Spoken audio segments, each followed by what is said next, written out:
All right, if you did watch the first video, you're going to know that we are using our Bitty Baby as our size for today, and just so that I'm creating continuity here. So if you do want to make the Bitty Baby size, what I did is I chained my multiples. Remember, our multiples are 10 plus 4. So I chained 40 and then I added 4 on because that's about how long I want it to be. I'm not going to worry about being super, super accurate for this one. Where you want to be accurate, though, is when you are doing your chains for your length. Make sure that you are doing the appropriate amount of chains. And my suggestion to you is use your stitch markers to mark off about every 25 stitches or so that you can keep track of how many chains you have, because that is a lot of chains. All right, so we're going to just go ahead and start on our Bitty Baby sample. Now I have, there is one other quick tidbit that you may want to know. So the second chain from the hook, I do recommend putting in a stitch marker there because we're going to need it later. All right, but we're going to double crochet into the 6th chain from the hook. So 1, 2, 3, 4, 5, and 6. This counts as a double crochet plus a chain 1. So we're going to chain 1, we're going to skip 1, and we're going to double crochet into the next chain. So whether you are doing 200 chains, you're doing 20 chains, whatever, this is going to remain the same. The Bitty Baby size just happens to be 44 chains. All right, I'm going to let you go ahead and finish this up. This is pretty simple. Just chain 1, skip 1, double crochet into the next chain. All right, if you did the correct amount of chains, then you should finish up with 2 chains left, and you're going to double crochet into that last chain. You're going to chain 4, 2, 3, 4. You're going to turn your work so that we're working going in the opposite direction. We're going to skip this double crochet and this chain 1 here. We're going to only double crochet into the double crochets and chain 1. Now remember when we were talking about the notes, that first chain 4 is going to count as a double crochet plus a chain 1. And we're going to do that all the way across. And just a quick explanation. The reason why we marked off the second chain is because we double crocheted into the 6th chain. This just makes it easier for you to find the top of the double crochet. So this marked stitch right here is where you're going to put your final double crochet for this row. All right, I'm up to that last double crochet, so I'm going to go ahead and remove my stitch marker. And I'm going to put a double crochet into that 2nd chain. And then what I'm going to do is I'm just chaining 1 real quick, and I am going to put that loop onto a stitch marker. This is the wrong side of your work. The side we started on is the right side of your work. You may want to put a stitch marker in to indicate which is the right side of the work, just to begin with. Once again, this is the wrong side, this is the right side. This is the side we started going in this direction, and then we came back and went this way. All right, the reason we're doing that is because we have to be very careful about which side we are putting our or attaching our next color to, because we want all of the chevrons to be on the right side of the work.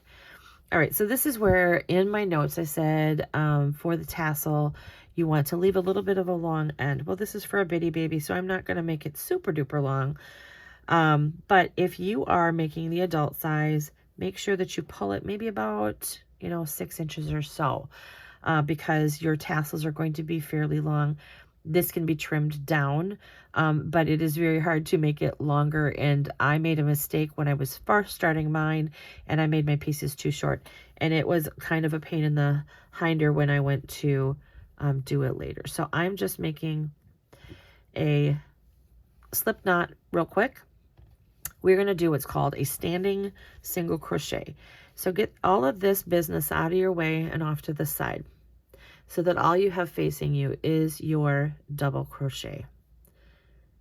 And then put your hook through, pull the long part, your working part of your yarn around, and then finish off like a regular single crochet. All right, we're going to start our first chevron, and I actually have this in a bad spot, so I'm going to move it down just a little bit. All right, so we are going to do our chevron, chain 5, 1, 2, 3, 4, and 5. We're going to be skipping the first 2 chain spaces. Now we're going to be working actually around the chain ones from the very first row. So we're skipping this, and we're going to go right here around this, which was basically the third, and we're going to just slip stitch and chain 5, 1, 2, 3, 4, and 5. And now we need to once again skip another 2 chain spaces, this chain space and this chain space. So the immediate next double crochet is going to receive a single crochet. And when you stop to take a look at what you've done, you want to make sure that you have 4 double crochets that are in between the 2 single crochets that you did. All right, we're going to do that again. 1, 2, 3, 4, and 5. So we're going to skip 2 chain spaces, 1 and 2. We're going to slip stitch around this one. 1, 2, 3, 4, and 5. Skip the next 2 chain spaces, 1, 2, and in the next double crochet, put a single. Double check that you only have 4. 1, 2, 3, 4. Okay. 1, 2, 3, 4, 5. Skip 2 and slip stitch. 1, 2, 3, 4, and 5. Skip another 2 and single crochet. 1, 2, 3, 4, 5. Skip 2, slip stitch, and 1, 2, 3, 4, and 5. Skip 2. Now here's our chain 4, which counts as a double crochet plus a chain 1. You're not going to go into this one right next to the double crochet because that's our chain 1 space. You'll go into the next chain, which are our double crochet, and you're going to single crochet. And at this point, we are going to cut that yarn. Gonna have a lot of ends in this one. All right, so when you look at this, when you're completed, you should finish off with a single crochet on each end. There should always be 4 double crochets. 1, 2, 3, 4. 1, 2, 3, 4. 1, 2, 3, 4. And 1, 2, 3, 4 in between your single crochets across the top. Make sure that you are paying attention to the counts at the end of each of your rows, because we've taken a lot of time to make sure that our counts are right. So make sure that you match it up with what is on the pattern itself. All right, if you're personalizing this or changing it in any way, make sure that you notate where you've made changes. All right, but right now we're just working this pattern. So we've got our long end. The long end is always going to be to the right of your work, so that's always your right side. So at this point, we're going to switch back over to our first color. And I put this on my hook. Now remember, I chained 1 at the beginning. I'm just going to chain 1 more just for height. And I'm going to single crochet into that first single crochet on that first chevron. and I'm going to chain 1. So we're going back to this pattern, the chain 1, skip 1 pattern. And we're going to chain 1, and working behind this chevron, we're going to double crochet into the next double, chain 1, double into the next double, chain 1, double, chain 1, double, and then chain 1 again, but in the single, we're going to single. And then go right back into our chain 1 and double into your double, and double, double, and double, and then chain 1 and single into your single. Continue that across. All right, we're going to finish this row by singling into our last single crochet. Now don't cut this off. I just chain 1, and I put this on a stitch marker again, because we are going to go back, leaving the front side facing us, and we're going to add another row of color to create and finish off that chevron look. So once again, I'm going to leave a little bit of an end, and we're going to start with another standing single crochet.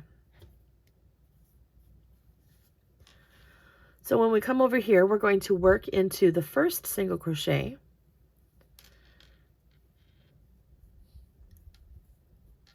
like so. All right, and chain 5, 1, 2, 3, 4, and 5. Now here, we're basically doing the exact same thing that we did before. The beauty of it now is that because we have this pattern established, it's going to make it so much easier going forward, adding other colors, etc. Because really, we're just going to go right above where we slip stitched the last time. We're going to slip stitch again and chain 5. And then right above where we single crocheted, we're going to single crochet. And just keep doing that across, chaining 5, slip above the slip, and chain 5, and single above the single. So that's what it looks like right now. It feels loopy because we don't have anything backing this up. But go ahead and finish this. All right, and last single crochet goes into that last single crochet from the row before.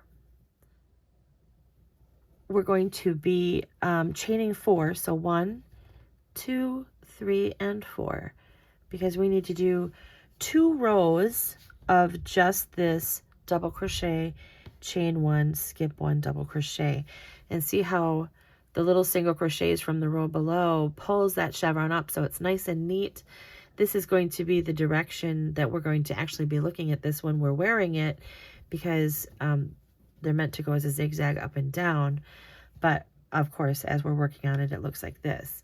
So chain 4, turn, skip the first, chain 1 space, and double crochet. And you're just going to continue this across. And you're going to put a double crochet into each of the available stitches. So whether it's a double crochet or it is a single crochet, you're going to double crochet into that space. Because this is like the first 2 rows that we did where it was setting up the space for the chevron. And I'm going to go ahead and finish up these 2 rows. Remember, at the end of this round, or this row in particular, you're going to chain 4 and turn and come back the same way that we did when we were down here. All right, we're going to do 2 things. We're going to add another new color to it. I've already put my long end with my slip stitch on my hook, but I wanted to quick talk to you about what we're looking at as far as when we're looking at a repeat of rows 2 through 7. So this is how it's going to be set up. This is row 1 here, so this is row 2. So basically, the bottom of your chevron is going to go obviously to the top of your chevron and then 1 row past. That is going to be rows 2 through 7. So that little section right there is going to be what your repeat is going to be. Now, we're using my Bitty Baby as a size for this. When we are talking about a human size, you're going to want to decide when you want to quit. Now, my Bitty Baby only needs 3-inch front panels because she's 12 inches around. So that means that we're going to split our front panels in half and our back panel is going to be one size. So we only need to make sure that we're going 6 inches across the front and 6 inches across the back because she's only 12 inches in circumference. So here I already have 2.5 inches, but I need for it to hit at least 3 inches in order to fit the circumference of her hips. However, we know that this is going to be a positive ease garment, which means it's going to be flowy and there's going to be space. So when you're determining what size you want to finish up at as far as your width is concerned, if you start a chevron, finish your chevron. Don't leave a half, like don't just do one line. Make plans to do a full chevron, a full 2 through 7 repeat. It might give you an extra 1/4 inch. It might give you an extra inch, but in the grand scheme of things, this is a nice flowy garment. It really isn't going to matter how tight or how precise you get these numbers. So I'm going to go ahead, obviously, because I need to at least hit 3 inches and I'm not there. So I want my panel to have another set of chevrons. I am going to do another full set of 2 through 7 because, and I'll show you where that ends for this. Follow your pattern for your size precisely in the written information.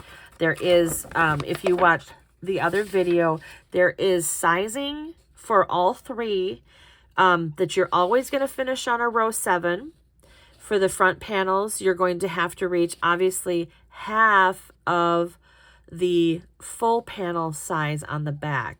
So whatever, if you do decide to personalize your size, you'll have to take that into account when you are doing your piece. All right, so let's go ahead and move on with our next chevron color. And this is going to start with the standing single crochet just like we did down here. And grab your long end, keeping all this stuff off to the right and not in your way, and finish your single crochet. Chain 5, and then see, once again, this is where it makes life so much easier because we got it started down there. We're basically just following right up that same line, and we're going to slip stitch around that chain 1. Chain 5, and then we're going to skip, and once again, right in line with the others, we're going to single. And we're going to slip stitch.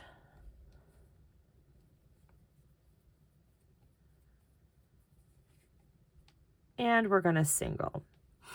All right, so this is going to continue in the same exact fashion as we did down at the bottom here. So I'm going to go ahead and I'm going to finish putting in my next 2 chevron rows.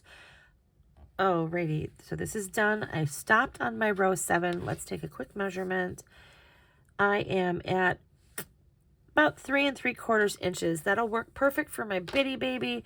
So I am going to go ahead and cut this off here.